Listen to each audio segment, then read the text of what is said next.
Harry Potter हे फक्त मॅजिकमुळे चाललं असं नाही, तर त्यातली भाषा साधी सोपी होती आणि त्यातली पात्रं पण साधी होती.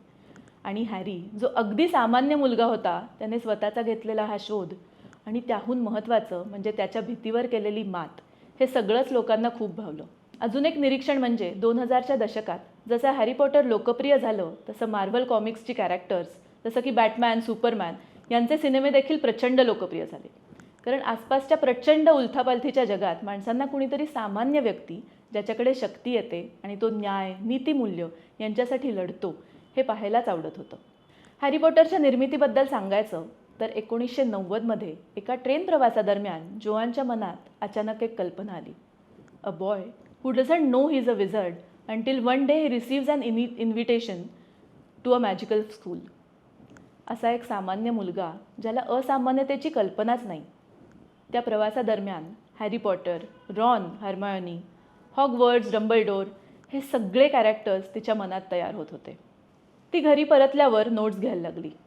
पुढची काही वर्ष तिने हॅरी पॉटरचं हे सगळं वर्ल्ड सविस्तरपणे तयार केलं. हॉगवर्ड्सचा मॅप असेल, क्लासेस, क्विडिचचे रूल्स, फॅमिली ट्रीज, टाईमलाईन्स सगळं आधीच डिझाईन केलं गेलं. ती म्हणते की यातील बऱ्याच पात्रांची नावं तिने काही रेफरन्सेसवरून वापरली आहेत. उदाहरणच द्यायचं झालं तर डंबलडोरचं नाव हे तिच्या मनात बंबल बीच्या रेफरन्समधून आलं, कारण तिच्या मनातलं हे डंबलडोरचं पात्र सतत गुणगुणत असावं, गाणं गात असावं असं तिला वाटे. रोलिंगने युनिव्हर्सिटी ऑफ एक्स्टरमधून फ्रेंच आणि क्लासिक्स शिकले होते. शिक्षणानंतर ती काही काळ पोर्तुगालला इंग्लिश विषयाची शिक्षिका म्हणून गेली. तिथे तिचं लग्न झालं, तिला मुलगी झाली. तिच्या मुलीचं नाव होतं जेसिका. पण वैवाहिक आयुष्य फार काळ टिकलं नाही. पुस्तकाचे पहिले 3 चॅप्टर्स घेऊन ती स्कॉटलंडला तिच्या बहिणीकडे परत आली. परतल्यावर सिंगल मदर म्हणून कठीण आयुष्य जगू लागली. त्या काळात ती गव्हर्नमेंट बेनिफिट्सवर जगत होती. तिला डिप्रेशननी, अँझायटीनी वेढलेलं होतं. तिनं नंतर मान्य केलं की ती कधीकधी स्वतःचं जीवन संपवण्याचा देखील तिनं विचार केला होता. पण अर्थातच त्याच वेळी तिच्या लेखनावरच्या निष्ठेनं तिला जगण्याची नवीन उर्मी दिली आणि ती लिहित राहिली.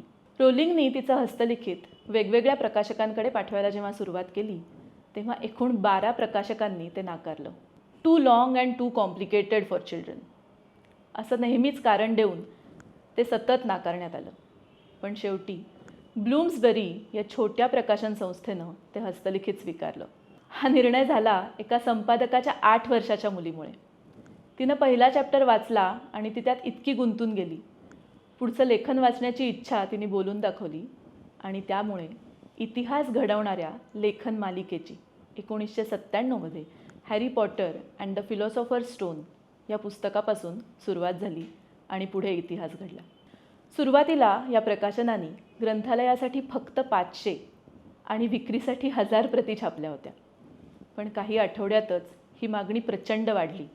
मुलं पहिल्यांदाच 200-200, 300 पानांचं पुस्तक अगदी आवडीने वाचत होती, त्यात रमत होती, त्यातल्या पात्रांमध्ये गुंतून जात होती. वर्षभरात म्हणजे 1998 साली हे पुस्तक अमेरिकेत Harry Potter and the sorcerer stone या नावाने प्रकाशित झालं. रोलिंगचं पुस्तक फक्त विकलं गेलं नाही, तर ते फेनॉमिनॉन बनलं. पुढील 6 भागांनी जगभर अक्षरशः धुमाकूळ घातला. Chamber of Secrets, Prisoner of Azkaban, Goblet of Fire, Order of Phoenix, Half Blood Prince आणि डेथली हॅलोज अशी एकूण 7 पुस्तकं सलग सिरीजमध्ये रोलिंगने लिहिली. प्रत्येक नवीन भागानं मागच्या भागाचे रेकॉर्ड्स मोडले. मिडनाईट रिलीजेस झाले. पुस्तकांच्या दुकानाबाहेर अक्षरशः रांगा लागायला लागल्या. फॅन क्लब्स तयार झाले. न्यूजपेपर्समध्ये रिव्ह्यूज इतक्या मोठ्या प्रमाणात साहित्य विश्वास असं कधीच घडलं नव्हतं.